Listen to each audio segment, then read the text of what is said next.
Hey guys, I hope you're doing well. I just built myself a motorized camera slider. So if that's something of interest to you, stick around.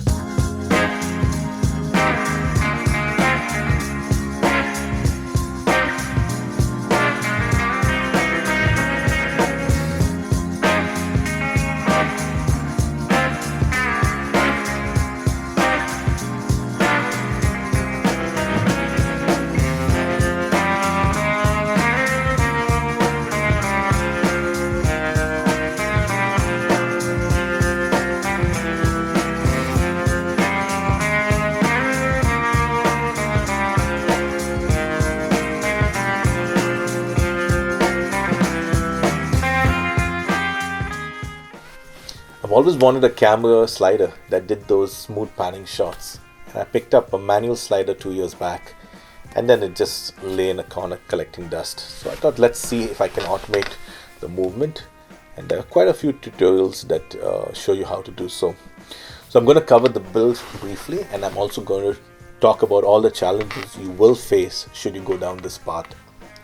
So firstly, here's the slider with the motorized assembly. I've used a NEMA17 with an L298N driver and an UNO to control it, and printed out these mounting brackets so it fits on the frame just using the existing screw holes that were available. So rather than drill holes into the track like most videos suggested, I thought I'd just build my entire assembly to bolt onto it, and I'm fairly pleased with how it came out. You want to keep your belt drive as close to the track as possible. Ideally, under the track would be the best, but since I'm bolting on, I had no option but to build it this way. And I've kept it as close to the track as the motor would allow me with this design.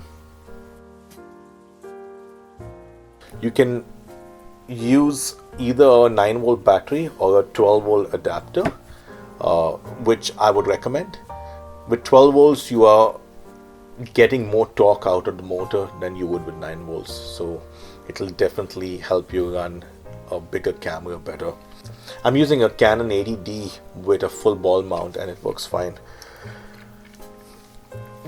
The connectivity is very simple. You have your motor connected to the L298N, and you have control pins N1, N2, N3, and 4 going to pin number 11, 10, 9, and 8 on the Arduino. So in that order. And then I power the UNO with 5 volts regulator that comes out of the L298N. And that's another reason you want to run this at 12 volts, because that's when you can really engage the 5 volt regulator without damaging it.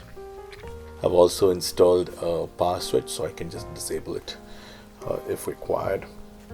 The carriage plate was what took a couple of iterations, because you want to get the thickness right so that there's no flex, and also you don't want it to move.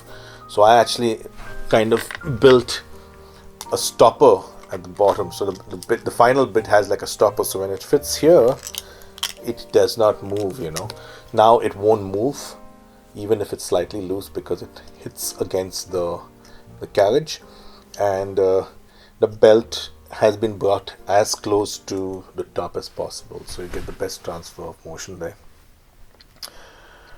And then you have the end mounting point, which allows you to just fine-tune your tension, and then once you're happy with it, you can of course tighten it more, and it stays pretty well there. So firstly, how stable and steady is the footage? It took a little bit of fine-tuning to get it to where it is right now. So I've used a motor dampening bracket, which I highly recommend, because without that you got a lot more camera shake. So I've used one of those there. Second thing is you want to get your carriage plate running with minimal play. So you got these little fine-tuning screws over here that allows you to limit that, you know. And if you don't, then you can just use whatever you have with your slider. The biggest problem you're going to face with this design is the L298N. This is not ideal to drive this motor in this particular application. If you're thinking of using this for time lapses, it's not possible the way it stands. You have to run this motor at least 12 RPM and above to prevent the L298N from overheating and malfunctioning. Now, I found running it at 12 RPM worked fine, but at the end you would get a lot of, you know, jolts because it's just abruptly changing directions. So I thought I'd introduce a sleep timer for about a second or two and switch directions. If you plan to do that, make sure that you set pins number 8, 9, 10, 11 on the UNO to low before you put it to sleep, else you'll start smoking the driver here because the motor is still engaged and draws a good amount of current. The second thing I tried was speed ramping. So I thought I'd run the carriage at 12 RPM and then slow down to 4 RPM at the ends, and that did work, but it caused the L298N to heat up. So again, you run it less than 10 RPM and it starts to heat up, you know. So it means you can run it maybe once, twice, up and down, and then it just malfunctions. So the way it stands now, I'm running it at about 14 RPM and it does about 6 to 8 passes without a problem. And then after that, I kind of supervise it. Keep in mind, if you want to build a slider or even get a slider, your subject has to be fairly close to be noticeable. If I were to put this slider on my camera where it stands right now, the movement would be hardly noticeable. So I think the application for this is if I'm really shooting close range like that, or just for some pedals or some, you know, bit of photography. It's definitely fun building this and putting it together.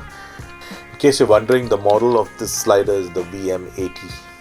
I think for $130, this is quite a good build the way it sits today. It's not the most reliable, it's not the most durable by any chance, but for my indoor application it works fine. If that suits your purpose, this might be the route to go, or if not, just go buy yourself a proper well-designed slider. I think that's way better.